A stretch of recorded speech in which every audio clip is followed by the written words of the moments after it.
Suscríbete a Venganza Perfecta. Ahora, empecemos con esto.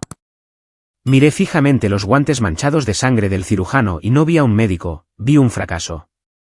Mi hijo, Mateo, yacía sobre una mesa de metal, con la mandíbula cerrada con alambres y el hueso orbital hecho astillas, porque le dije a un buen hombre, mantente alerta y ejecuta la misión. ¿Cómo ser un monstruo? La risa del líder de la pandilla todavía resonaba en el pasillo de la escuela, pero no se daba cuenta de que acababa de firmar una sentencia de muerte escrita por el hombre que entrenó a los equipos de fuerzas especiales más elitistas del mundo. Dale a me gusta, suscríbete para más historias de traición y comenta tu ciudad o país. Capítulo 1. El peso del silencio. El olor de un hospital es algo a lo que nunca te acostumbras. Es el olor a cloro tratando de mantenerse alerta y ejecutar la misión, una lucha. Me senté en la silla de plástico en el pasillo de la unidad de terapia intensiva, con la espalda recta y las manos apoyadas en las rodillas. No me movía. No me había movido en 6 horas. Para cualquiera que pasara por allí, parecía un padre afligido y destrozado con una camisa de franela descolorida. Pero dentro de mi cabeza, el instructor ya estaba realizando una evaluación de amenazas. Soy Héctor. Durante 22 años, no existí en el papel. Viví en las sombras de Veracruz, entrenando hombres para saltar de aviones a 10,000 metros y nadar hacia puertos para desmantelar regímenes. Les enseñé cómo respirar a través del dolor, cómo esperar el segundo perfecto para atacar y cómo eliminar un objetivo sin dejar una huella digital. Yo era el hombre al que llamaba el gobierno cuando necesitaban convertir a niños en fantasmas. Pero mirando a través de ese grueso cristal a Mateo, me sentí como un fantasma yo mismo. Tenía 17 años. Tenía los ojos amables de su madre y mi barbilla obstinada. Quería ser arquitecto. Quería construir cosas. Y ahora estaba conectado a un respirador porque 6 chicos con manoplas y un sentido de derecho decidieron que sus tenis valían más que su vida. Señor Beltrán. No giré la cabeza. Reconocí la voz. Era el director Esteban. Era un hombre de rasgos suaves que pasaba sus días preocupándose por los presupuestos escolares y las alergias a los cacahuates. Se sentó a mi lado, oliendo a café rancio y ansiedad. La policía está tomando declaraciones, Héctor, susurró Esteban, con la voz temblorosa. Pero tiene que entender, estos chicos. Especialmente Hugo. Su padre es regidor del ayuntamiento. Dicen que fue una pelea mutua. Dicen que Mateo lanzó el primer golpe. Finalmente volví mis ojos hacia él. No parpadeé.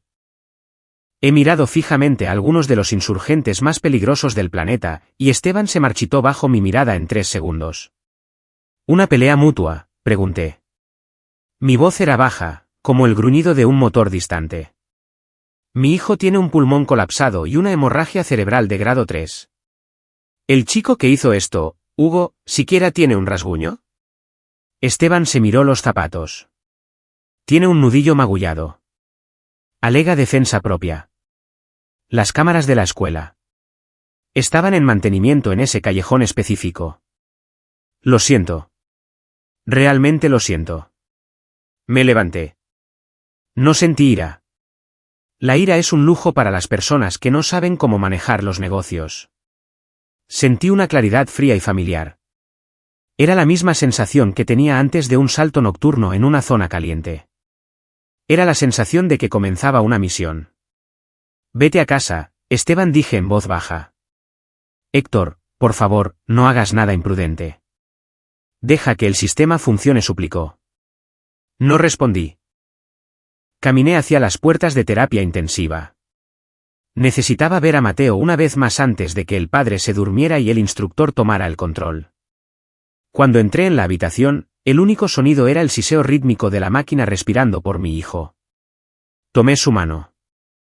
Estaba fría. Miré los moretones en su cara, el patrón específico del impacto. He visto miles de lesiones en mi carrera. Sabía exactamente cómo se habían producido. Esto no fue una pelea en el patio de la escuela. Lo habían sujetado mientras una persona lo usaba como costal de boxeo. Lo siento, Mateo, susurré. Te dije que el mundo sería justo si eras una buena persona.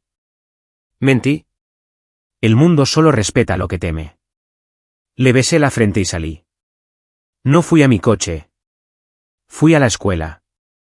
El sol se estaba poniendo, proyectando largas sombras sangrientas a través del estacionamiento. Los vi de inmediato, un grupo de 5 adolescentes apoyados contra una camioneta SUV negra. Se reían. En el centro estaba Hugo. Era alto, vestía una chamarra universitaria, lanzaba un vapeador al aire y lo atrapaba. Era el rey de esta pequeña y patética colina. Caminé hacia ellos, mis pasos silenciosos sobre el pavimento. No corría. No gritaba. Simplemente me acercaba. Uno de los chicos, un niño llamado Julián, me vio primero. Le dio un codazo a Hugo. La risa se apagó, reemplazada por un silencio engreído y arrogante. Hugo dio un paso adelante, cruzándose de brazos. Oye, mira. Es el conserje, se burló Hugo. ¿O eres el tipo que corta el pasto? Pareces perdido, viejo. Me detuve exactamente a 2 metros de distancia. La brecha de reacción. Si se movía, lo tendría en menos de medio segundo. Pero no estaba aquí para romperle el cuello. Todavía no, mi hijo está en coma, Hugo, dije. Sin emoción. Solo una declaración de hechos. Hugo se rió. Realmente se rió. Miró a sus amigos, luego me miró a mí. Tal vez tu hijo debería haber aprendido a recibir un golpe. Lloró como una niña pequeña, ya sabes. Por favor, para. Por favor, para. Fue honestamente vergonzoso. Si yo fuera tú, me avergonzaría llamar a eso mi hijo. Los chicos detrás de él se rieron entre dientes. Hugo se acercó más, sacando el pecho. Ahora sal de mi vista antes de que termines en la cama junto a él. Mi papá es dueño de este pueblo. Tú no eres nadie. Lo miré a los ojos. No vi un monstruo. Vi a un niño jugando con fuego que no tenía idea de que estaba parado en una habitación llena de gasolina. Vi la arrogancia de un chico que nunca había conocido a un hombre al que no le importara el dinero de su padre o su puesto en el ayuntamiento. ¿Crees que eres un depredador, Hugo?, dije, mi voz apenas un susurro. Pero solo has cazado ovejas. No tienes idea de lo que es encontrarse con algo que caza las cosas que te asustan. La sonrisa de Hugo parpadeó por un segundo. Había algo en mi tono, algo frío y antiguo que hizo que sus pupilas se dilataran, pero su ego era demasiado grande para escuchar sus instintos. Lo que sea. Abuelo, escupió, dándome la espalda. Vámonos, Gayes. Este lugar huele a pobreza. Se subió a su camioneta y salió rugiendo del estacionamiento, salpicando intencionalmente un charco hacia mis botas. No me moví. Vi desaparecer las luces traseras. Saqué mi teléfono del bolsillo y marqué el número al que no había llamado en 3 años. Era una línea encriptada enrutada a través de un servidor en Suiza. Aquí el instructor 0, dije cuando contestaron la línea. Hubo un pesado silencio al otro lado. Luego, una voz profunda y rasposa respondió, jefe, pensábamos que estaba muerto. ¿Dónde está? Estoy en un lugar que necesita una lección de demolición estructural, dije, mirando hacia las puertas delanteras de la escuela. Necesito a Bruno, Víctor y Gabriel. Dígales que la clase magistral vuelve a estar en sesión. Y dígales que traigan el equipo digital pesado. No solo vamos tras una pandilla. Vamos tras un linaje. Considere lo hecho, jefe. Estamos en el aire en 20 minutos. Colgué el teléfono. Me miré las manos. Estaban firmes. Durante los últimos años, había tratado de ser Héctor, el vecino tranquilo que arreglaba su propio porche y pagaba sus impuestos a tiempo. Traté de enterrar al hombre que conocía 40 formas de matar a una persona con un bolígrafo. Pero mientras caminaba de regreso a mi camioneta, sentí que la vieja piel se tensaba. El mundo le había quitado la voz a Mateo, así que yo iba a darles la mía. Y mi voz suena como un trueno. A la mañana siguiente, el sol salió sobre la ciudad con un brillo burlón. No había dormido ni un solo segundo. Pasé toda la noche en mi garaje, sentado en un taburete de madera, limpiando un conjunto de lentes de vigilancia especializados que no habían visto la luz del día desde mi última operación en el Medio Oriente. Mis manos se movían con una memoria muscular que se sentía como una maldición. Cada clic de un resorte, cada pasada de un paño era una oración silenciosa por el hijo que actualmente luchaba por su vida a 5 kilómetros de distancia. Alrededor de las 8 de la mañana, metí mi camioneta en el estacionamiento de la escuela. No quería estar aquí, pero en el ejército, nunca te enfrentas a un enemigo hasta que has mapeado el terreno. Necesitaba ver cuán profunda era la podredumbre y quién sostenía la pala. Mientras caminaba hacia la oficina principal, los vi, la manada. Así llamaban los chavos locales a la pandilla de Hugo. Estaban acurrucados cerca de las vitrinas de trofeos, apoyados contra el cristal con un sentido de propiedad que me ponía la piel de gallina. Hugo estaba en el centro, luciendo un vendaje fresco en la mano como una insignia de honor. Estaba presidiendo la corte, riéndose mientras recreaba un puñetazo para sus amigos. Me detuve en la ventana de la oficina. Estoy aquí para ver al director, le dije a la secretaria, una mujer llamada Daniela. Ella me miró con una mezcla de lástima y miedo genuino. Está en una reunión, señor Beltrán, susurró, sus ojos dirigiéndose hacia el pasillo donde estaba Hugo. Tal vez debería volver más tarde. O tal vez debería dejar que la policía se encargue. Por su propia seguridad. La policía está recibiendo órdenes del padre de Hugo en este momento, dije, con voz plana y fría. Esperaré. Me di la vuelta y me apoyé en el mostrador. No me estaba escondiendo. Estaba provocando. En el campo, llamamos a esto atraer el fuego, para ver dónde se esconden los francotiradores. Hugo me notó casi de inmediato. Susurró algo a sus amigos y comenzaron a caminar en una formación escalonada, aficionados pero agresivos. Hugo se detuvo a medio metro de mí, oliendo a colonia cara y bravuconería barata.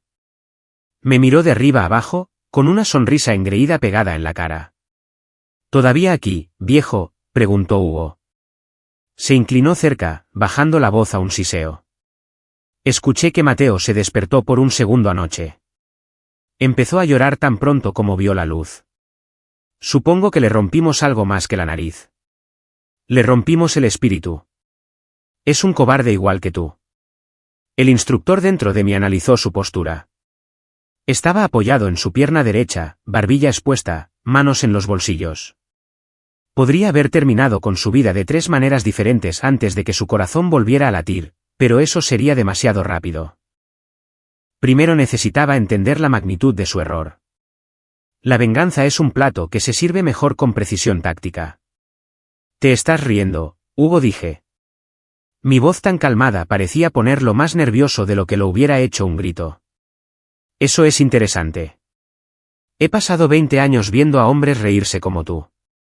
Por lo general, son los que se quiebran primero cuando se apagan las luces.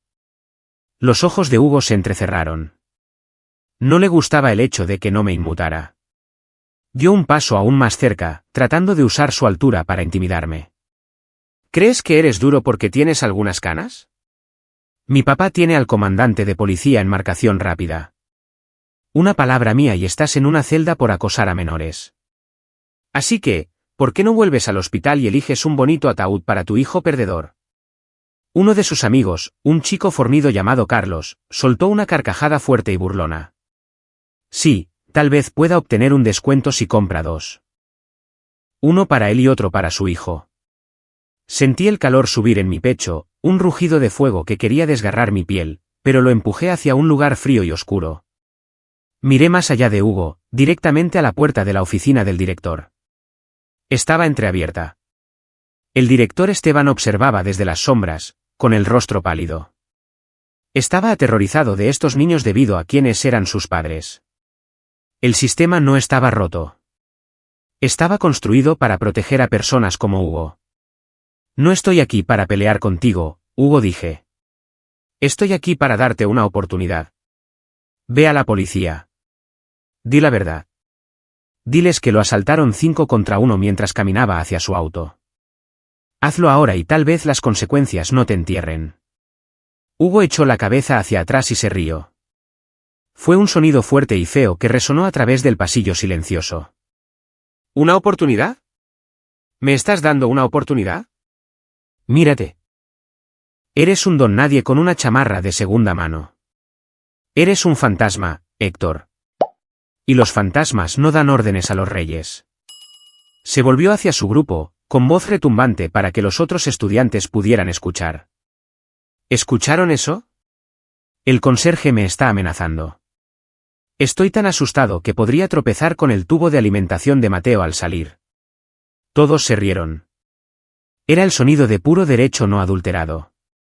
Se sentían invencibles. Tenían la escuela, la policía y el pueblo en sus bolsillos. Pensaban que el mundo era un patio de recreo construido específicamente para ellos. Justo entonces, la puerta de la oficina se abrió por completo. Esteban salió, luciendo como si quisiera desvanecerse en el piso. Hugo, ve a clase. Ahora. Hugo ni siquiera miró al director. Mantuvo sus ojos en los míos. Extendió la mano y me golpeó el pecho con 2 dedos, un gesto de pura falta de respeto. Nos vemos, papá. Dile a Mateo que le enviaré flores. Si vive lo suficiente para olerlas. Se alejó pavoneándose, su grupo siguiéndolo como la cola de un perro. Chocaban los hombros, chocaban esas 5, celebrando el hecho de que habían intimidado a un padre afligido en público. Esteban caminó hacia mí, con las manos temblando mientras se ajustaba los lentes. Héctor, te dije que lo estás empeorando. El padre de Hugo, el regidor Villalobos, ya ha llamado a la junta escolar. Buscan cualquier razón para prohibirte la entrada a la propiedad. Por favor, por tu propio bien, vete a casa. Miré a Esteban. No vi a un villano, solo a un cobarde. Y en mi experiencia, los cobardes son los que dejan crecer el mal hasta que se convierte en un monstruo. Tienes razón, Esteban, dije, caminando hacia la salida. Debería irme a casa. Tengo mucha chamba que hacer. ¿Te rindes?, preguntó Esteban, con un toque de alivio en su voz. Me detuve en las puertas de vidrio y miré hacia la vitrina de trofeos donde acababa de estar la manada. En mi línea de trabajo, no lo llamamos rendirse. Lo llamamos despejar la zona de muerte. Deberías decirle a tu personal que se quede hasta tarde esta noche, Esteban. El clima está a punto de cambiar. Salí al aire fresco. Mi teléfono vibró en mi bolsillo. Apareció un mensaje de texto de un número encriptado desconocido. Eran 3 palabras: el equipo está en el sitio. Me dirigí hacia un pequeño motel anodino en las afueras del pueblo. Al entrar en el estacionamiento, vi una camioneta negra rentada con vidrios polarizados. De pie junto a la puerta había un hombre al que no había visto desde una azotea en Damasco. Bruno era alto, delgado y parecía un abogado corporativo de alto nivel, pero lo había visto despejar una habitación de 6 hombres armados con nada más que una pluma táctica. Detrás de él, la puerta se abrió y Víctor y Gabriel salieron. Víctor era el genio de la tecnología, un hombre que podía hackear un satélite mientras dormía la siesta. Gabriel era el músculo, un ex elemento de fuerzas especiales que se movía con la gracia de una pantera. Instructor, dijo Bruno, asintiendo con un movimiento seco y nítido. Sin abrazos, sin reuniones emocionales, solo el reconocimiento profesional de un comandante. Informe, dije. Hemos mapeado la red local, dijo Víctor, sosteniendo una tableta robusta. Los servidores de la policía municipal son una broma. Ya encontré el vídeo eliminado del callejón de la escuela. Hugo no solo asaltó a tu hijo, jefe. Lo grabó en su celular. Lo ha estado compartiendo en un servidor privado en la nube con sus amigos. Lo tratan como un vídeo de mejores momentos. Sentí un agudo pico de hielo en mis venas. ¿Lo grabó? Sí, dijo Víctor, oscureciéndose su rostro. Es malo. Pero aquí está el truco. El comandante local, un tipo llamado Castillo, fue quien les dijo cómo borrar el vídeo de la escuela. Tenemos los registros. Miré a mi equipo. No eran solo soldados. Eran lo mejor de lo mejor. Y estaban aquí por mí porque yo fui quien les enseñó a sobrevivir cuando todos los demás los querían muertos. No vamos a ir a la policía, dije. Y no vamos a ir a la prensa. Vamos a desmantelarlos desde adentro hacia afuera. Quiero que sus finanzas, sus reputaciones y su sentido de seguridad desaparezcan para el final de la semana. Pero primero, quiero mostrarle a Hugo lo que sucede cuando te ríes del hombre equivocado. ¿Cuál es la jugada, jefe?, preguntó Gabriel, tronándose los nudillos. Miré hacia la escuela donde la manada estaba sentada actualmente en clase, pensando que eran los reyes del mundo. Esta noche dije, comenzamos la fase psicológica. Quiero que sientan que están siendo observados por algo que no pueden ver. Quiero que se den cuenta de que el conserje del que se burlaron tiene amigos que ni siquiera pueden imaginar. Vamos a mostrarles cómo se ve un depredador real. La habitación del motel olía a aceite de armas y electrónica de alta gama. Víctor tenía 3 computadoras portátiles abiertas, sus dedos bailando sobre las teclas. En la pantalla principal, un mapa digital de nuestro pueblo, Valle de los Encinos, brillaba con puntos rojos. Cada punto representaba a un miembro de la manada y sus padres. Jefe, tienes que ver esto, dijo Víctor, bajando la voz una octava. Abrió un archivo de vídeo granulado y tembloroso. Me paré detrás de él, mi corazón convirtiéndose en un bloque de plomo. Era el vídeo que Hugo había grabado. Vi a mi hijo Mateo acorralado en una esquina por 5 de ellos. No suplicó por su vida. Simplemente levantó las manos, tratando de calmar la situación. Entonces Hugo dio un paso adelante con un par de manoplas y asestó el primer golpe. El resto del vídeo fue un borrón de violencia y risas. Pero la parte más repugnante llegó al final. Una patrulla de policía entró en el cuadro. Un hombre salió. El comandante Castillo. No sacó su arma. No hizo arrestos. Le dio unas palmaditas a Hugo en el hombro, tomó el teléfono y señaló hacia la cámara de seguridad de la escuela. Los instruyó, susurré. Mis manos temblaban, no de miedo, sino de una rabia primitiva que no había sentido en décadas. Vio a mi hijo desangrarse e instruyó a los atacantes sobre cómo ocultar la evidencia. Se pone peor, añadió Bruno, apoyado contra el marco de la puerta. Seguí el dinero. La hipoteca del comandante Castillo fue liquidada el mes pasado por una empresa fantasma propiedad del padre de Hugo, el regidor Villalobos. Este no es solo un caso de acoso vecinal, Héctor. Esta es una empresa criminal protegida. La policía no viene a ayudarnos. Son ellos los que mantienen la puerta cerrada. Miré la pantalla.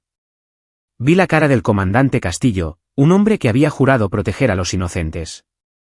Había vendido la vida de mi hijo por una hipoteca liquidada.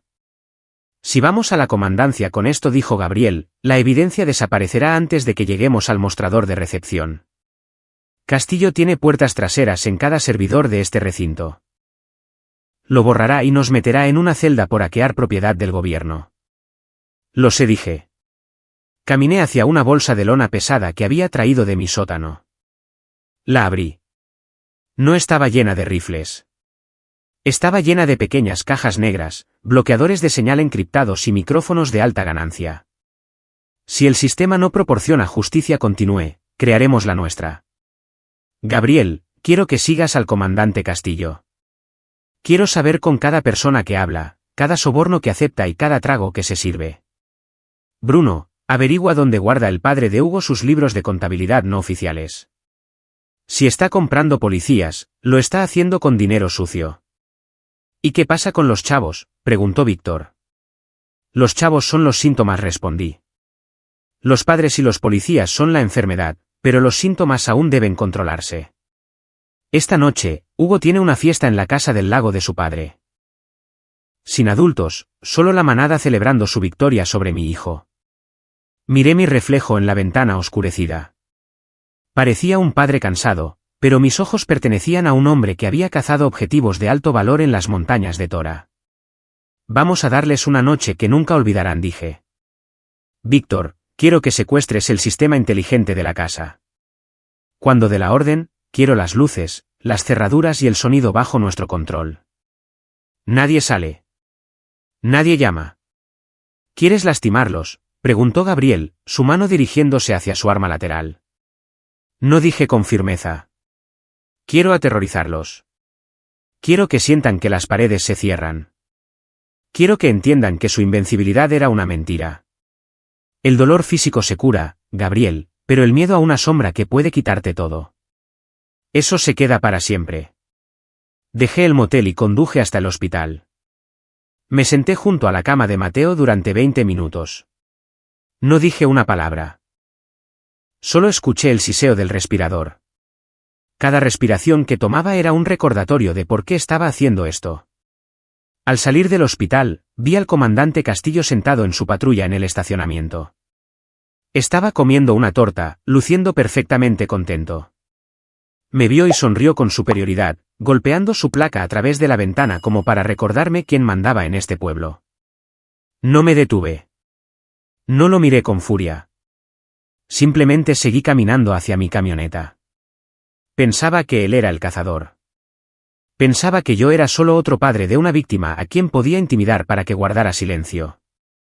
Me subí a mi camioneta y ajusté el espejo retrovisor. Vi a Castillo salir detrás de mí, siguiéndome a distancia. Quería asegurarse de que me fuera a casa. Quería mantenerme bajo su control. Toqué mi auricular. Víctor, ¿estás en vivo? Fuerte y claro. Jefe, estoy dentro de la cámara del tablero del comandante y en su teléfono personal.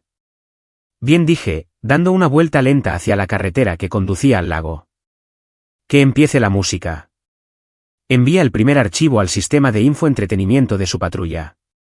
Unos segundos después, vi que la patrulla de Castillo se desviaba ligeramente. A través de mi espejo, pude verlo picar frenéticamente su tablero. Sabía lo que estaba viendo. Era el vídeo eliminado de la paliza, el vídeo que pensó que había destruido, reproduciéndose en bucle en su propia pantalla policial. Debajo del vídeo, apareció una sola línea de texto en rojo brillante: el instructor está vigilando. Vi que sus luces de freno se encendieron de golpe. Se detuvo en medio de la carretera, mirando la pantalla con horror. Miró a su alrededor, con los ojos muy abiertos, buscando en los árboles, buscando en las sombras. Se dio cuenta por primera vez de que ya no era él quien hacía la vigilancia. No reduje la velocidad. Conduje hacia la casa del lago. El sol se estaba poniendo y la manada se preparaba para la fiesta. Pensaban que estaban a salvo en su fortaleza de riqueza y corrupción. No tenían idea de que las puertas ya estaban abiertas y los fantasmas ya estaban dentro. La casa del lago era una monstruosidad de vidrio y acero escondida detrás de un muro de robles antiguos. Para cualquier otra persona, era un símbolo de riqueza. Para mí, era una pesadilla táctica con demasiados puntos de entrada y cero conciencia situacional. Me senté en la oscuridad de mi camioneta, estacionada medio kilómetro por el camino de servicio, observando las luces de neón parpadeantes a través de los árboles. Podía escuchar los bajos de las bocinas golpeando. Un latido rítmico para una casa llena de niños que pensaban que el mundo les debía todo. Gabriel, informe, susurré en las comunicaciones. Estoy en posición en la línea de árboles norte, llegó la voz de Gabriel, nítida y fría. Tengo ojos en el patio. Hugo está allí. Sostiene un vaso rojo, presumiendo ante una chica. Parece la sobrina de Lucía, Ximena. Le está mostrando algo en su teléfono. Probablemente el vídeo de Mateo. Apreté la mandíbula tan fuerte que pensé que mis dientes podrían romperse. ¿Y los otros? Todos presentes. Carlos, Julián y el resto de la manada. Tienen 2 vigías en la puerta, pero están más interesados en sus cigarros que en el perímetro. Estos chamacos no notarían un tanque subiendo por el camino de entrada. No los subestimes, advertí. La arrogancia es su armadura, pero el miedo es nuestra arma. Víctor, ¿cuál es el estado digital? Estoy en sus bolsillos, jefe, respondió Víctor. He clonado todos los celulares de esa casa. Actualmente estoy viendo su chat grupal. Están bromeando sobre la siesta de Mateo en el hospital. Hugo acaba de enviar un mensaje de texto diciendo: el viejo vino a la escuela hoy a suplicar piedad. Le dije que fuera a comprar un ataúd. Cerré los ojos por un segundo, imaginando la cara de Mateo bajo esas luces del hospital. Mi hijo no era un soldado. No se inscribió para esto, pero yo sí, y por extensión, estos chicos acababan de entrar en mi campo de batalla. Es hora de comenzar la fase de sombra, dije. Gabriel, entra. Quiero a los vigías neutralizados. Sin lesiones, solo cinchos de plástico y una fuerte dosis de realidad. Bruno, comienza el barrido en la oficina del padre en el sótano. Quiero esos libros de contabilidad. Salí de mi camioneta, mis movimientos fluidos y silenciosos. No llevaba máscara. No necesitaba una. Quería que supieran exactamente quién venía por ellos. Me moví a través del bosque, las hojas húmedas silenciando mis pasos. Esta era la parte del trabajo en la que era mejor, el enfoque silencioso. En los equipos especiales, lo llamábamos convertirse en el monte. Llegué al borde del césped cuidado. La fiesta estaba en pleno apogeo. Unos 20 adolescentes estaban dispersos alrededor de la alberca y la cocina al aire libre. Observé a Hugo. Él era el sol alrededor del cual todos orbitaban. Se sentía poderoso porque tenía un nombre y una cuenta bancaria. Pero aquí afuera en la oscuridad, esas cosas eran solo ruido. Jefe, tengo al comandante, susurró la voz de Gabriel en mi oído. Castillo está en camino. Tiene pánico. Acaba de entrar en el camino de entrada. No está aquí para tomar una copa. Está aquí para advertir al chico. Déjalo entrar, dije. Quiero a la rata y al lobo en la misma jaula.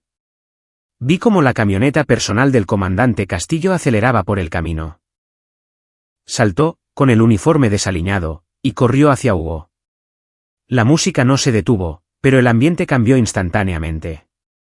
Hugo parecía confundido, luego molesto cuando el comandante lo agarró del brazo y lo arrastró hacia las puertas de vidrio de la casa. Víctor, mata la música, ordené, y baja la cortina celular. Ahora. Un segundo, el aire estaba lleno de pop de alta energía. Al siguiente, un silencio ensordecedor y antinatural cayó sobre el lago. Vi a los chavos en el patio congelarse, mirando sus celulares. Se me fue la señal, escuché gritar a una chica. La mía también. ¿Qué demonios? Dentro de la casa de cristal, podía ver a Castillo y Hugo discutiendo. Castillo señalaba hacia el bosque, exactamente donde yo estaba parado, pero no podía verme. Yo era una sombra entre sombras.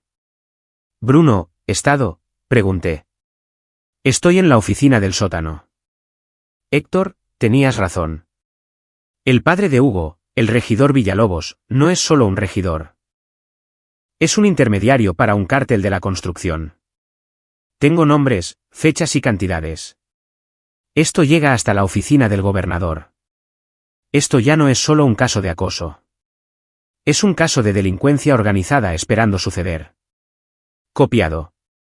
Asegura los datos y sal. Gabriel, corta la luz. Un latido después, toda la finca se sumió en la oscuridad total. La costosa iluminación del jardín, el brillo de la alberca, las luces de la casa. Todo murió. Los adolescentes comenzaron a gritar, el sonido de un miedo genuino y primitivo resonando en el agua. Salí de detrás de un enorme roble y caminé hacia el patio de piedra. No corrí. Caminé con el paso firme y depredador de un hombre dueño de la noche. En mi mano, sostenía una luz estroboscópica táctica de alta intensidad. La encendí. La luz blanca pulsaba a una frecuencia diseñada para desorientar el cerebro humano. Los chavos en el patio tropezaron, cubriéndose los ojos, jadeando de confusión. A través de los destellos estroboscópicos, parecía un fantasma apareciendo y desapareciendo, acercándose con cada pulso. Llegué al centro del patio. Los adolescentes se alejaron de mí, tropezando con los camastros. No los miré. Miré a través de las puertas de vidrio al comandante Castillo y a Hugo. Estaban mirando hacia afuera, sus rostros iluminados por los frenéticos destellos blancos. Castillo buscó su arma de cargo. No lo hagas, Castillo, dije. Mi voz se proyectó a través de un pequeño altavoz en mi chaleco. Sonaba como la voz de un dios viniendo de la oscuridad misma. Víctor tiene tu cámara corporal transmitiendo en vivo a un servidor en la nube. Si sacas esa arma, el mundo entero te verá ejecutar a un civil desarmado. La mano de Castillo se congeló en su funda. Miró la lente de la cámara en su pecho, luego me miró a mí. Estaba sudando, sus ojos recorriendo la habitación oscura. Héctor, gritó a través del vidrio. ¿Estás loco? Vas a ir a prisión por esto. He estado en lugares peores que la prisión, comandante, respondí. Caminé hasta la puerta de vidrio. Hugo estaba de pie detrás de Castillo, su bravuconería completamente desaparecida. Parecía un niño pequeño que se había dado cuenta de que el monstruo debajo de su cama era real, y acababa de salir arrastrándose. Golpeé el vidrio con los nudillos. de la misma manera que había golpeado la ventana de terapia intensiva de Mateo. La exploración ha terminado, dije, mi voz baja y fría. Mañana comienza la lección. Duerme bien, Hugo. Es la última vez que te sentirás seguro en este pueblo. Me di la vuelta y caminé de regreso al bosque. No miré atrás. No lo necesitaba. Podía sentir su miedo vibrando en el aire detrás de mí. Todas las unidades, extracción, ordené. Tenemos la información. Tenemos la ventaja. Ahora preparamos el examen final. Al llegar a mi camioneta, mi teléfono vibró. Era una foto del hospital. La mano de Mateo agarraba la sábana de la cama. Estaba luchando. Sigue luchando, hijo, susurré a la cabina vacía. El instructor apenas está comenzando. La oscuridad de la casa del lago todavía resonaba en sus oídos cuando regresé al motel. No celebramos. En mi mundo, una infiltración exitosa es solo un requisito previo para el trabajo real. Me senté en la pequeña mesa redonda mirando un mapa del municipio mientras Víctor procesaba los datos que Bruno había sacado del sótano del regidor. Jefe, necesitas ver el perfil psicológico de estos chavos, dijo Víctor, girando un monitor hacia mí. Hugo es el alfa, pero Julián. Él es el eslabón débil. Es el que se quedó atrás en el vídeo. Parecía enfermo mientras sucedía. Ha estado buscando cómo confesar un crimen anónimamente en su laptop durante las últimas 3 horas. Vayan por él, dije.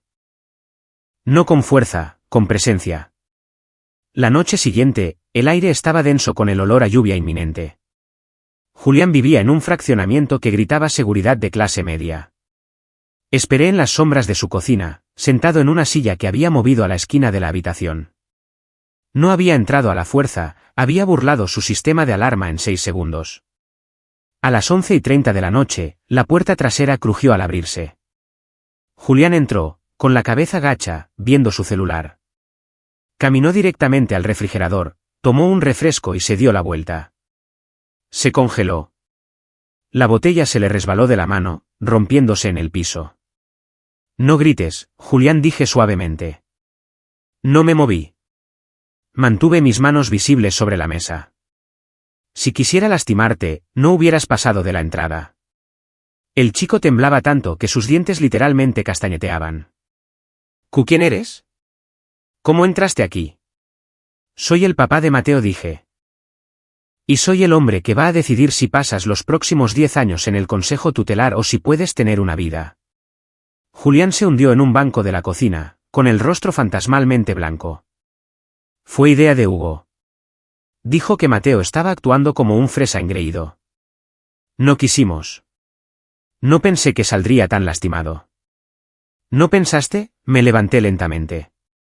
Caminé hacia él, deteniéndome justo dentro de su espacio personal. Yo era 30 centímetros más alto y una vida más duro. Le sostuviste los brazos, Julián. Vi el vídeo. Lo sostuviste mientras Hugo usaba sus costillas para practicar tiro al blanco.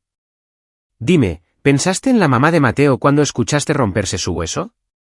Julián comenzó a sollozar, jadeos feos y aterrorizados. Lo siento, por favor. Hugo dijo que su papá se ocuparía de nosotros. Dijo que los policías estaban de nuestro lado. El padre de Hugo está actualmente bajo investigación por personas mucho más poderosas que un regidor, mentí, aunque con los archivos que tenía Bruno, sería cierto por la mañana. Y el comandante Castillo, actualmente se pregunta cuál de ustedes va a delatar primero para salvar su propio pellejo. Me incliné, bajando la voz a un susurro que llevaba el peso de una sentencia de muerte. La manada está muerta, Julián. Solo son un grupo de niños asustados que siguieron a un bravucón por un barranco. Ahora, tienes una oportunidad. Quiero una declaración escrita. Quiero los nombres de todos los involucrados, la ubicación de las manoplas que usó Hugo, y quiero que se entregue en la recepción del hospital a las 8 de la mañana. Hugo me va a matar, gimió Julián. Hugo es un niño que juega con las sombras, dije. Yo soy la sombra. Si haces esto, me aseguraré de que estés protegido. Si no lo haces, bueno, he pasado mi vida cazando personas mucho más peligrosas que un joven de 17 años con una chamarra universitaria. Caminé hacia la puerta, deteniéndome con la mano en el marco. Mateo respira a través de un tubo por tu culpa. Recuérdalo cuando intentes dormir esta noche. Desaparecí en la noche antes de que él pudiera siquiera mirar hacia arriba. Pero no volví al motel. Tenía una segunda parada que hacer. Conduje hasta una casa pequeña y tranquila en el lado norte del pueblo. Las luces estaban encendidas. Esta era la casa de Lucía, mi exesposa. No habíamos hablado en 2 años, no desde que se finalizaron los papeles del divorcio. Ella era con quien vivía Mateo. Ella era la que se suponía que debía estar cuidándolo. Toqué la puerta. Cuando abrió, sus ojos estaban rojos e hinchados. Parecía haber envejecido una década en los últimos 3 días. Héctor respiró, con la voz quebrada. La policía. Dijeron que estabas causando problemas en la escuela. Me dijeron que los llamaras si aparecías aquí. Entré sin esperar una invitación. La casa era exactamente como la recordaba, pero había una tensión en el aire que se sentía como un resorte a punto de soltarse. La policía está protegiendo a los chicos que lastimaron a nuestro hijo, Lucía, dije, volviéndome para mirarla. ¿Por qué no estás exigiendo justicia? ¿Por qué estás sentada aquí en la oscuridad? Lucía miró hacia otro lado, sus manos retorciendo su suéter. No lo entiendes, Héctor. El regidor Villalobos, el papá de Hugo. Él tiene influencias. Me dijo que si hacía un escándalo, encontraría una manera de quitarme mi casa. Dijo que se aseguraría de que Mateo nunca entrara en una buena universidad. Sentí un escalofrío recorrer mi columna. Esto no era solo acoso. Esto era extorsión. ¿Eso es todo?, pregunté, acercándome. ¿Por qué no eres una cobarde, Lucía? Eres una madre. Hay algo más. Ella se rompió entonces, colapsando en el sofá. Tiene fotos, Héctor. De ese error que cometí hace 3 años. El que terminó con nuestro matrimonio. Dijo que si presionaba para presentar cargos, las publicaría en todas partes. Mateo las vería. Todo el pueblo las vería. No pude. No sabía qué hacer. Me quedé allí mirando a la mujer que una vez había amado. La traición dolía, pero la comprensión de lo que el regidor había hecho era mucho peor. Había usado su vergüenza para silenciar a la única persona que debería haber sido la defensora más ruidosa de Mateo. ¿Usó la vida de nuestro hijo para chantajearte?, pregunté, con mi voz aterradoramente tranquila. Lucía asintió, con el rostro enterrado en sus manos. Lo siento mucho, Héctor. Estaba tratando de protegerlo. No dije, mi personalidad de instructor fusionándose con la de padre. Estabas tratando de protegerte a ti misma. Pero ya no importa. Saqué mi teléfono y marqué a Víctor. Borra el servidor en la nube, le dije a mi especialista en tecnología. Y Bruno, quiero que la vida personal del regidor Villalobos sea desmantelada. Quiero que lo pierda todo. Su casa, su reputación y su libertad. Pero déjame al chico a mí. Miré a Lucía. Ve al hospital. Quédate con Mateo. No te preocupes por las fotos. Mañana por la mañana, la única persona de la que hablará la gente es el hombre que pensó que podía comprar su salida de un crimen. Salí de la casa, la lluvia finalmente comenzando a caer. Las capas emocionales de este caso eran más profundas de lo que había pensado. Esto no se trataba solo de una pandilla callejera asaltando a mi hijo. Se trataba de un padre usando su poder para aplastar a todos en su camino. Pero había cometido un error fatal. Había elegido una pelea con un hombre que no tenía nada más que perder que un hijo que ya estaba en coma. Gabriel. Víctor. Bruno, dije en las comunicaciones mientras encendía mi camioneta. La fase 6 está en marcha. Ya no estamos explorando. Vamos a la guerra. La lluvia golpeaba contra el parabrisas de mi camioneta como 1000 martillos diminutos.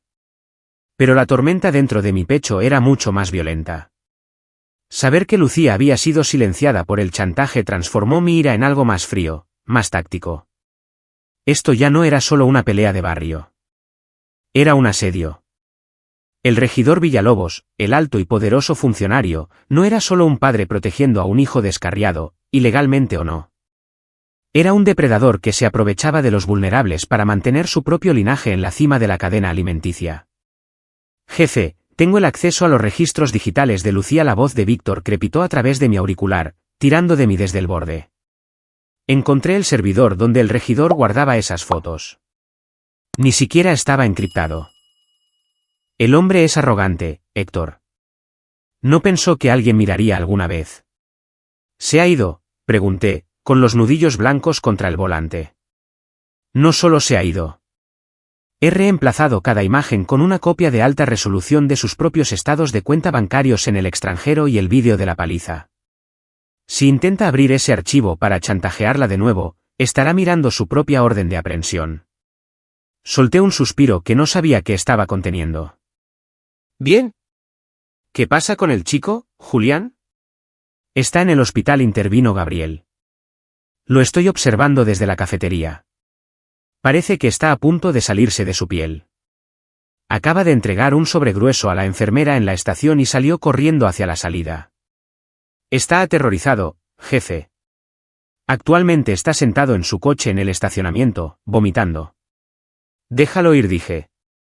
Cumplió su propósito.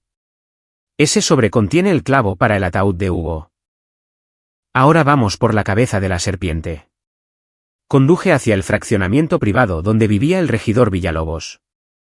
Era una fortaleza de privilegio, altos muros de piedra, setos cuidados y una sensación de seguridad que era completamente artificial. Para un hombre como el regidor, estos muros mantenían al mundo fuera. Para un hombre como yo, solo contenían un objetivo. Me reuní con Bruno y Gabriel en un punto de encuentro a 2 cuadras de distancia. Estaban vestidos con equipo táctico oscuro y sin marcas. Sin insignias, sin nombres, solo sombras. El regidor está organizando una cena privada esta noche, informó Bruno, revisando la corredera de su arma con silenciador. El comandante de policía está allí. Otros 2 funcionarios del ayuntamiento. Probablemente están discutiendo cómo hacer que el problema de Mateo Beltrán desaparezca permanentemente. Creen que están teniendo una reunión, dije, revisando mi propio equipo. Pero en realidad están asistiendo a un funeral para sus carreras. Bruno, toma la entrada de servicio trasera. Gabriel, vienes conmigo. Vamos a entrar por la puerta principal. Quiero que nos vean venir. ¿Qué hay de las legalidades, Héctor?, preguntó Gabriel, con voz firme. Si entramos ahí así, seremos nosotros los que salgamos en las noticias mañana. Lo miré. En los equipos, nos enseñaron que a veces hay que romper una ventana para salvar una vida. Esta noche, vamos a romper toda la casa. El regidor tiene el vídeo, los registros bancarios y la confesión. Para cuando salga el sol, la legalidad estará de nuestro lado porque estamos entregando la evidencia directamente a la única persona que Villalobos no puede comprar. ¿Quién es ese? La Fiscalía General, dije. La tecnología de Víctor ya está enviando todo a la delegación regional en la ciudad. Solo tenemos que asegurarnos de que los objetivos permanezcan en la habitación hasta que lleguen los federales. Nos movimos con un silencio sincronizado que solo proviene de años de operar en la oscuridad. Burlamos los sensores de la puerta y cruzamos el jardín. La casa brillaba con calidez y luz. Los sonidos de copas chocando y risas flotaban a través de la lluvia. Era nauseabundo. Mi hijo respiraba a través de una máquina, y estos hombres brindaban por su propia astucia. Le hice una señal a Gabriel. Cortó la línea principal de fibra de la casa, hundiendo las cerraduras inteligentes en un modo de seguridad contra fallos. Luego pisé el porche y pateé la puerta principal. El pesado marco de madera cedió con un estruendo de astillas. La risa en el interior se detuvo al instante. Entré en el gran vestíbulo, el agua goteando de mi chamarra, mi rostro una máscara de fría intención profesional. En el comedor, 6 hombres estaban sentados alrededor de una mesa de caoba. El regidor Villalobos estaba en la cabecera, con un vaso de whisky caro en la mano. Levantó la vista, su rostro pasando del shock a una mueca de desprecio en un instante. Beltrán, ladró, poniéndose de pie. Has perdido la cabeza. Acabas de cometer un delito grave. Comandante, arreste a este hombre. El comandante de policía, un hombre con la cara hinchada y una placa que parecía comprada en el mercado, comenzó a buscar su cinturón. No lo hagas, dije. La palabra no fue un grito. Fue una orden. Gabriel entró detrás de mí, con su arma baja y lista. El comandante se congeló. Siéntate, Villalobos, dije, caminando hacia la mesa. Saqué una pequeña tableta y la deslicé sobre la superficie de caoba. No estoy aquí para matarte. Estoy aquí para mostrarte tu futuro. El regidor miró la pantalla. Sus ojos se abrieron de par en par al ver sus cuentas en el extranjero, los archivos de chantaje y, finalmente, la confesión que Julián acababa de firmar. Todo esto se obtuvo ilegalmente, siseó Villalobos, aunque le temblaba la mano. Nunca se sostendrá en la corte. Tendré tu cabeza por esto. Tal vez, dije, inclinándome sobre la mesa hasta quedar a centímetros de su cara. Pero mientras tus abogados pelean por la evidencia, las noticias ya están publicando la historia. Regidor, no solo hackeé tus archivos. Los envié a todos los medios de comunicación del Estado hace 5 minutos. Tu influencia simplemente se evaporó. El celular del comandante comenzó a vibrar. Luego los celulares de los otros funcionarios. Uno por uno, miraron sus pantallas, sus rostros tornándose del color de la ceniza. Eres un hombre muerto, Héctor, susurró el regidor. He estado muerto durante mucho tiempo, respondí. ¿Pero tú? Apenas estás comenzando a darte cuenta de lo que es perderlo todo. Tu casa, tu dinero y tu hijo. Hablando de Hugo, actualmente está siendo recogido por un escuadrón diferente. No la policía municipal, la policía estatal. Me volví hacia el comandante. ¿Y tú? Quizás quieras empezar a pensar en qué celda te sentirás cómodo. Escuché que los reclusos tienen una forma especial de dar la bienvenida a los ex policías. Afuera, el débil lamento de las sirenas comenzó a cortar el sonido de la lluvia. No una o dos, una docena. Miré a los hombres alrededor de la mesa. Ya no eran poderosos. Eran solo hombres de mediana edad asustados, atrapados en una trampa que no vieron venir. Sentí una punzada de vacío. Esta no era la venganza silenciosa que había planeado. Fue ruidoso. Fue desordenado. Pero era necesario. Gabriel, vámonos, dije. Nuestra chamba aquí ha terminado. Mientras salíamos a la lluvia, las luces azules y rojas ya se reflejaban en los charcos de la entrada. No me quedé para ver cómo les ponían las esposas. Tenía un lugar más donde estar. Conduje de regreso al hospital. Los pasillos estaban tranquilos, las luces fluorescentes zumbaban. Entré en la habitación de Mateo. Lucía estaba allí, sentada a su lado. Me miró, sus ojos buscando los míos. Se acabó, susurró. Está empezando a acabarse, dije. Me senté al otro lado de la cama y tomé la mano de Mateo. Por primera vez en días, sentí que podía respirar. Pero mientras miraba a mi hijo, vi sus párpados aletear. Héctor, jadeó Lucía. Mira. La mano de Mateo dio un pequeño y débil apretón contra la mía. No era mucho, pero lo era todo. Pero entonces el monitor cardíaco comenzó a pitar. Un ritmo frenético y desigual. Las enfermeras entraron corriendo, empujándonos hacia atrás. ¿Qué está pasando?, grité. Está cayendo en paro, gritó una enfermera. Traigan el carro rojo. Ahora, estaba parado en el pasillo, mi corazón martillando contra mis costillas.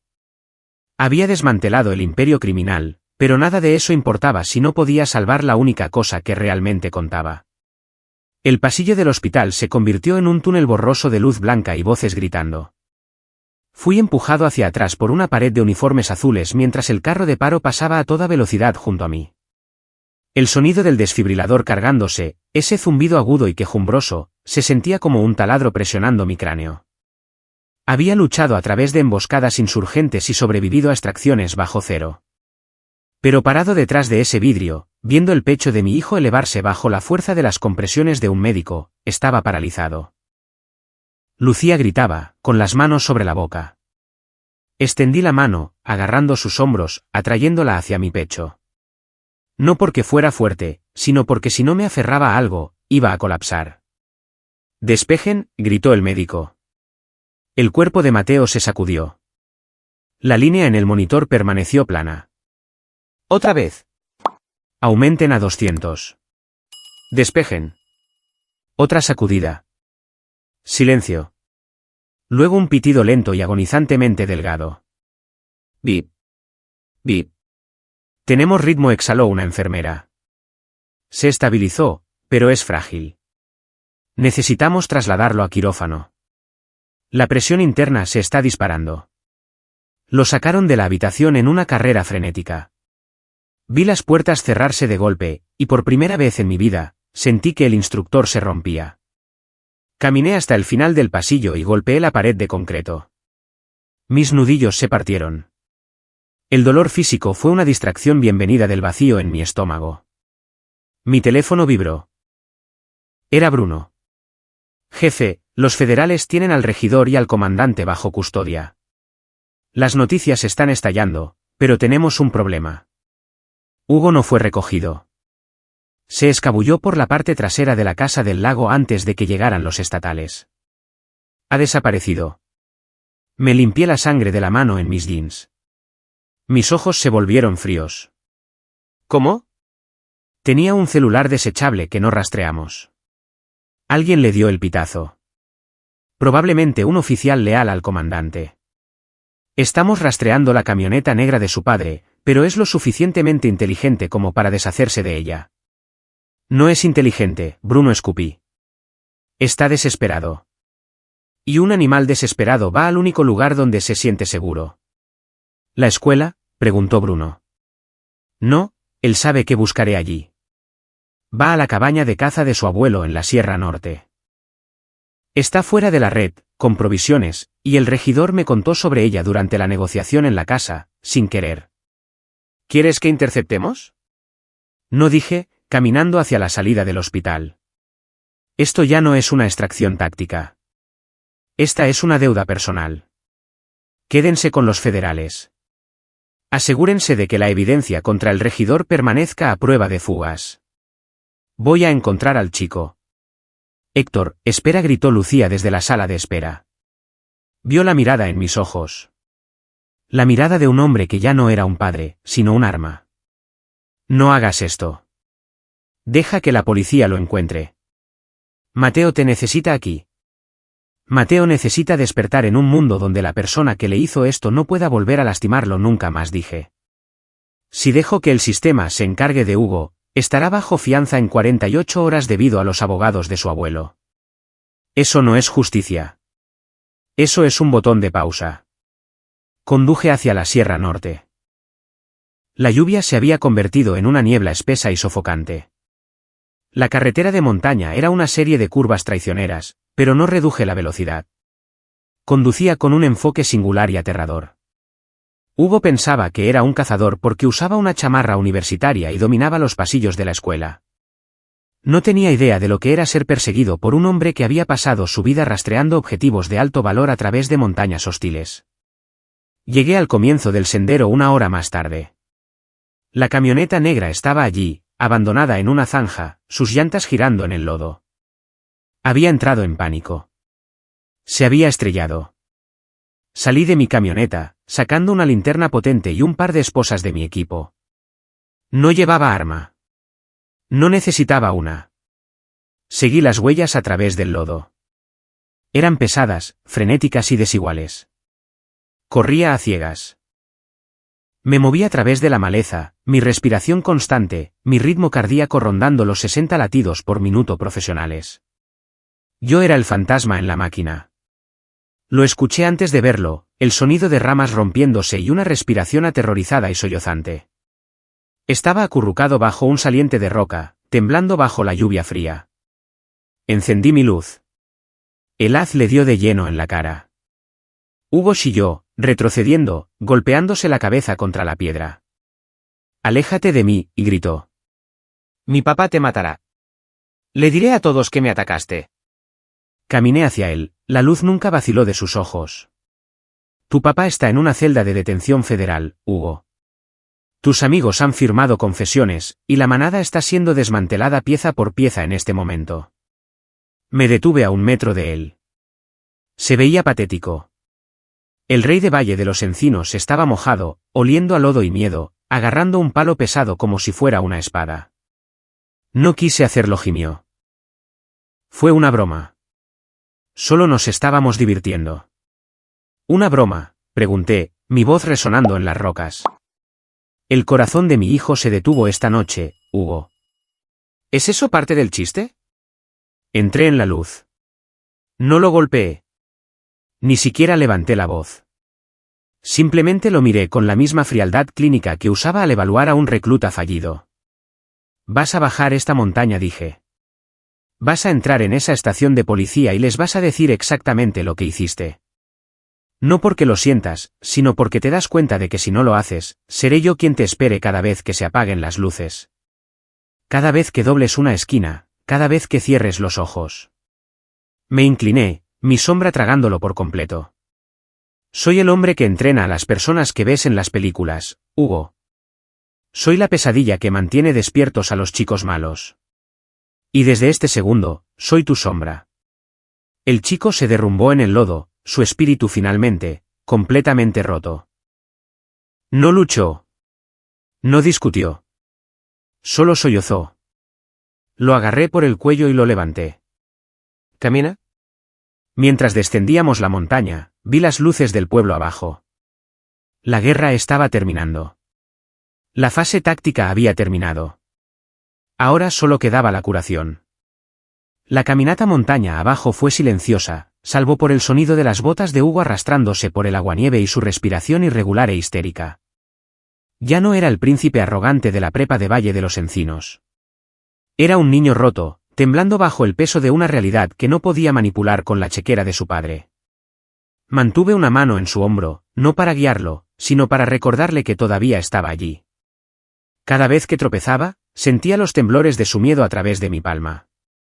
Para cuando llegamos al comienzo del sendero, las autoridades locales estaban esperando.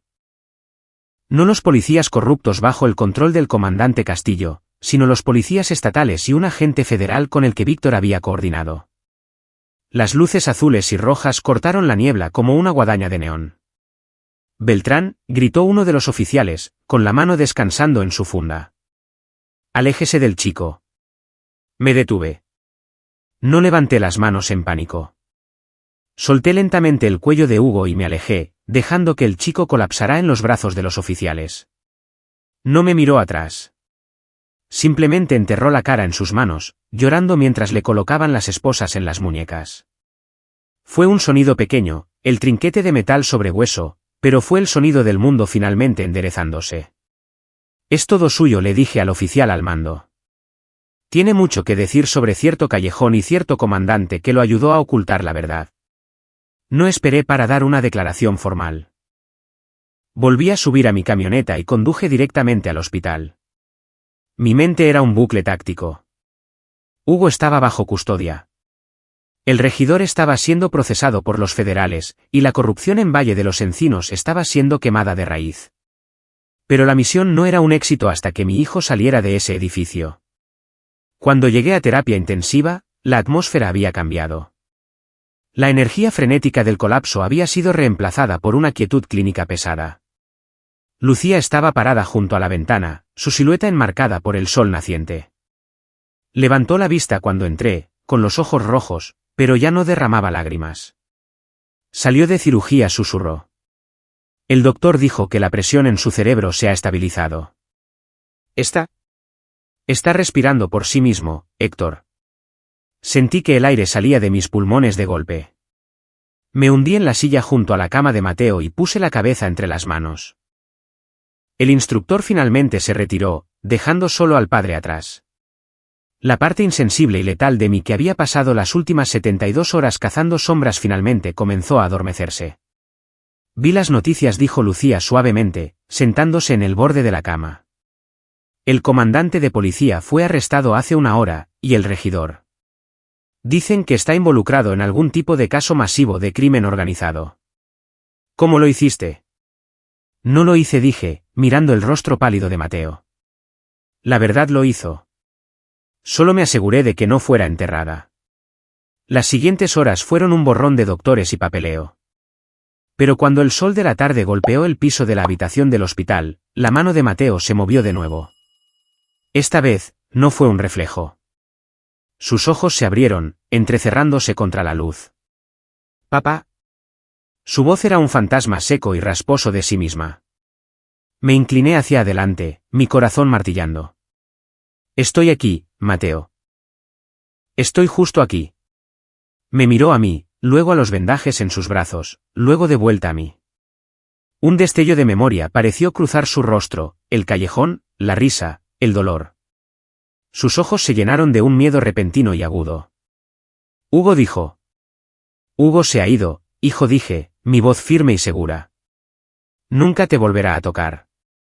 Ni él, ni sus amigos, ni su padre. Se acabó». Mateo cerró los ojos, una sola lágrima recorriendo el moretón en su mejilla. Pensé que nadie había visto. Yo vi, susurré. Y me aseguré de que todos los demás también vieran.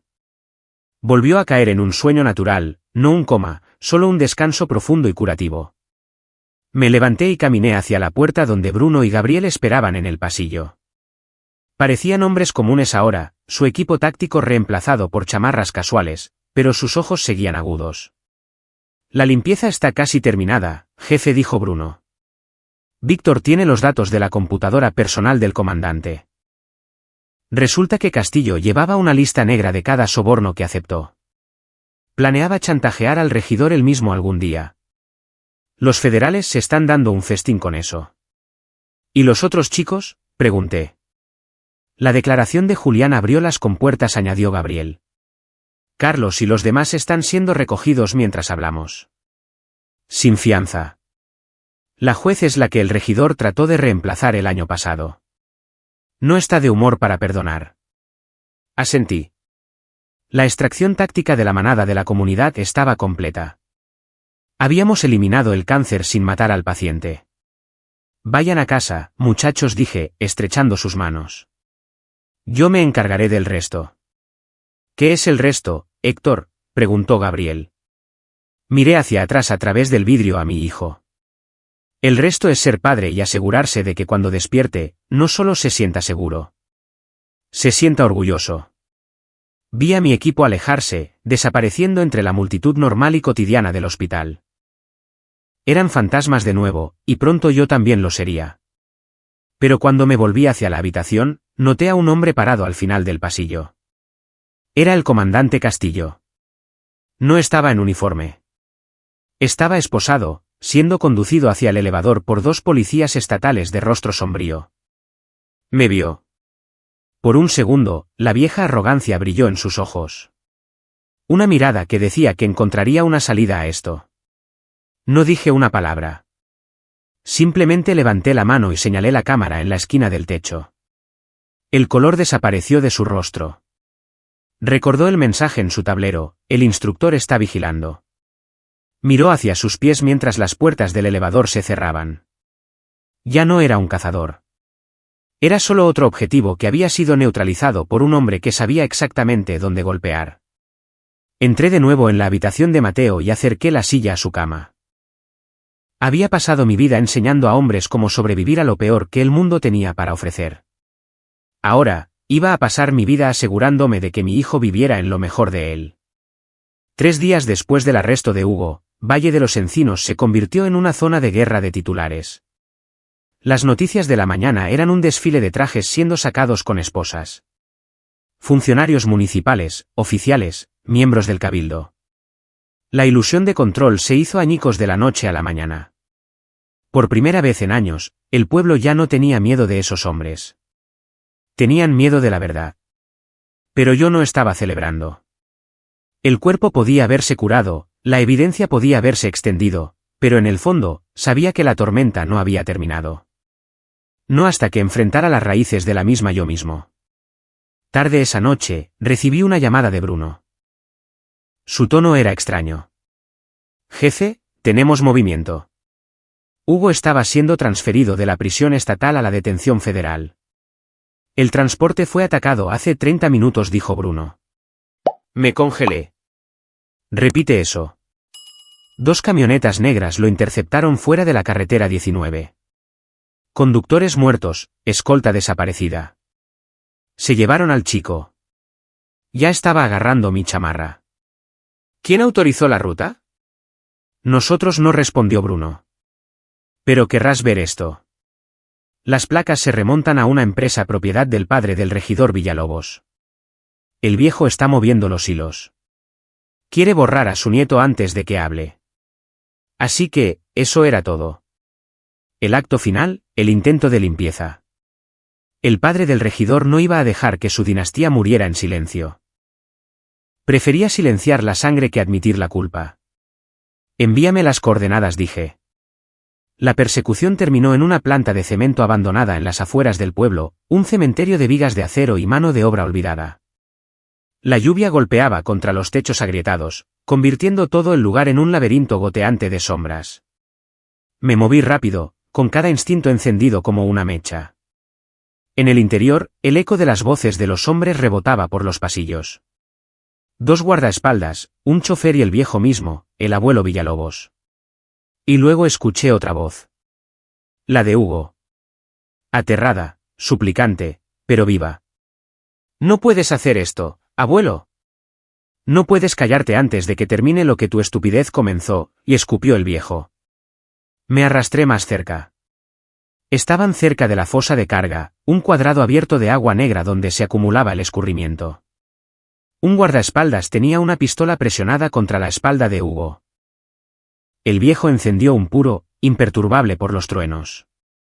Se parecía a todos los viejos políticos corruptos que había desmantelado en el extranjero. Compuesto, cruel, convencido de que era intocable. Tu padre fue imprudente, le dijo a Hugo. Pero sabía cómo limpiar sus propios desastres. Tú, sin embargo, eres descuidado. Has puesto en peligro todo lo que construimos. Hugo temblaba, con las manos atadas, la lluvia pegándole el pelo a la frente. No quise. Lo juro. Humillaste a esta familia en la televisión nacional, rugió el viejo. La muerte es misericordia comparada con lo que has hecho. Salí de detrás del pilar. Entonces supongo que la misericordia no es tu especialidad. Los guardaespaldas se giraron primero, levantando las armas. Ya me estaba moviendo. Un pivote limpio, 2 pasos hacia adelante. Mi hombro se estrelló contra las costillas del primer guardia con un crujido, desarmándolo antes de que su dedo pudiera apretar. El segundo buscó su funda. Le barrí la pierna, le torcí la muñeca y le inmovilicé la cabeza contra el concreto frío. Menos de 4 segundos, 2 neutralizados. El viejo retrocedió tambaleándose, apuntándome con su pistola con mano temblorosa. Su voz se quebró. No entiendes lo que estás haciendo, Beltrán. Me destruyes a mí, destruyes este pueblo. Todo pasa por mí. Confundiste el control con la creación, dije. Mi tono era tranquilo, quirúrgico. Tú no construiste este pueblo. Lo infectaste. ¿Crees que eres mejor?, gritó, su voz deshaciéndose. Eres un asesino. Entrenas asesinos. Hombres como tú crean violencia y luego actúan sorprendidos cuando los mira fijamente. Por un momento, las palabras aterrizaron como una bala. No estaba equivocado. Había pasado décadas enseñando a hombres a convertirse en fantasmas eficientes e irrastreables. Tal vez alguna parte de ese conocimiento se había filtrado en este lugar, filtrado a través del dinero y el poder hasta que aterrizó en los puños de chicos como Hugo. Pero la diferencia era simple. Yo había enseñado a los hombres a luchar por algo. Esta familia luchaba contra cualquier cosa que les recordara que podían perder. Hugo todavía temblaba de rodillas, mirándome como si fuera tanto la salvación como la condenación. Yo no quería esto, jadeó. Di un paso lento hacia adelante. Pensaste que el dolor era entretenimiento. Ahora ves cómo es el verdadero dolor. No grita. Perdue. El dedo del viejo se crispó en el gatillo. No me inmuté. Adelante, dije en voz baja. Dispara. Pero en el momento en que lo hagas, esos archivos se harán públicos. No los filtrados, los completos. Cada cuenta en el extranjero, cada nombre oculto que sobornaste, la chica a la que pagaste después del accidente de tu hijo, los fondos de becas desaparecidos. Todo. Porque a diferencia de ti, yo siempre tengo un plan de salida. Su rostro se puso blanco. El arma vaciló, luego cayó, golpeando el suelo con un estruendo hueco. ¿Crees que esto termina aquí?, murmuró. No dije. Termina en todas partes donde toca tu influencia. Las sirenas comenzaron a gritar en la distancia. Patrulla estatal. El momento de Bruno fue perfecto. Me di la vuelta para irme. Al pasar junto a Hugo, me detuve el tiempo suficiente para decir, tienes una oportunidad de volverte mejor que los hombres que te criaron. Si la desperdicias, la próxima vez que me veas, no estaré aquí para hablar. Afuera, la lluvia se calmó en una fina niebla. Podía ver el destello de luces azules y blancas a través de las costillas esqueléticas de la fábrica. No esperé a que me dieran las gracias. Los federales se encargarían de la limpieza. Mi misión había terminado. Conduciendo de regreso hacia el pueblo, la niebla comenzó a levantarse sobre los tinacos. Por primera vez en días, el mundo se sentía tranquilo. Cuando entré en el hospital, Mateo estaba despierto, débil pero erguido, viendo salir el sol por la ventana. Se volvió cuando me vio. ¿Te ves cansado? Ha sido una semana larga, dije con una leve sonrisa. Lucía estaba dormida en la silla a su lado. La voz de Mateo era suave cuando volvió a hablar. ¿Lo hiciste? ¿Recibieron lo que merecían? Me senté en el borde de la cama, encontrando sus ojos cansados. La justicia no siempre se trata de castigo, hijo. A veces se trata de enseñar a la gente cómo se siente el miedo cuando creen que son intocables. Asintió lentamente, y por primera vez desde el ataque, su expresión se suavizó. Entonces supongo que les enseñaste. Miré por la ventana mientras la luz del sol atravesaba la lluvia. Sí, murmuré. Lección aprendida. Pasaron 2 meses.